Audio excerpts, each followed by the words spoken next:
Hi everyone, I'm Irina Bakley. I'm a licensed relationship therapist in the states of North Carolina and Virginia, and I love helping couples who feel disconnected due to communication issues, maybe some infidelity, some trust issues, or feeling like roommates where they want to get back to that spark in their relationship that they used to have, but kids and work and routine made it feel pretty impossible, and there's a lot of hopelessness.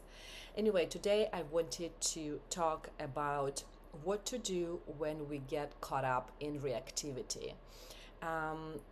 This is one of the most important and kind of often talked about issue that I work with in marriage counseling sessions, and where a couple asks like, okay, we understand our cycle a little bit better. We understand that we have the relationship cycle where I say something, it dysregulates my partner. They say something, it dysregulates me further, and then like round and round we go. But how do I stop this in the middle of the moment? Like, what do I do in the moment, right? How do I stop the reactivity in the moment? And the answer to that is that there is no stopping the reactivity in the moment. There is very little you can do in the moment.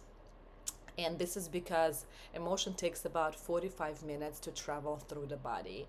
And when our amygdala, right, a little almond shaped thing here in the brain that is the emotional center, it starts firing and the emotions are running high, prefrontal cortex shuts down.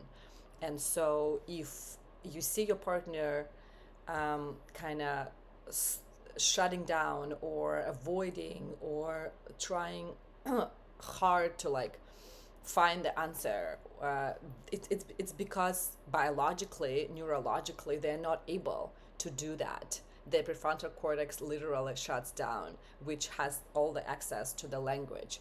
And so they're working hard on the inside to find that language, but they're not able to, and then they end up saying something, some bullshit, and then you're like, no, this is bullshit, right? So like through this.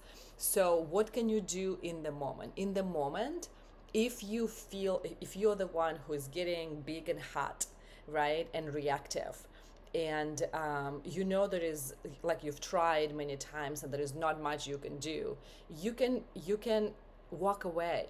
But don't just walk away in the moment. Have the conversation before this reactivity moments with your partner and say something like this: next time when I feel big and hot, when I feel heated, I don't want to hurt you, I don't want to say something mean, I'm gonna walk away for 5 minutes or 30 minutes or 2 hours or however much time you need, and I promise I'm gonna come back to you. This is the key. I promise I'm gonna come back to you when I'm ready, and we can have the conversation. You don't expect your partner to come back to you and reach out. Look, you are the one who's taking a break. You're the one who's coming back and reconnecting and doing the repair in the relationship, right? Because it's very important that your partner understands that you are not just abandoning them, you are leaving to protect them. And this is best to be done outside of this moment. Like I said, there is not much you can do in the moment other than walking away, but there is so much you can do. 90% of the work is done outside of the moment. And how does the work is done? How is the work done outside of the moment?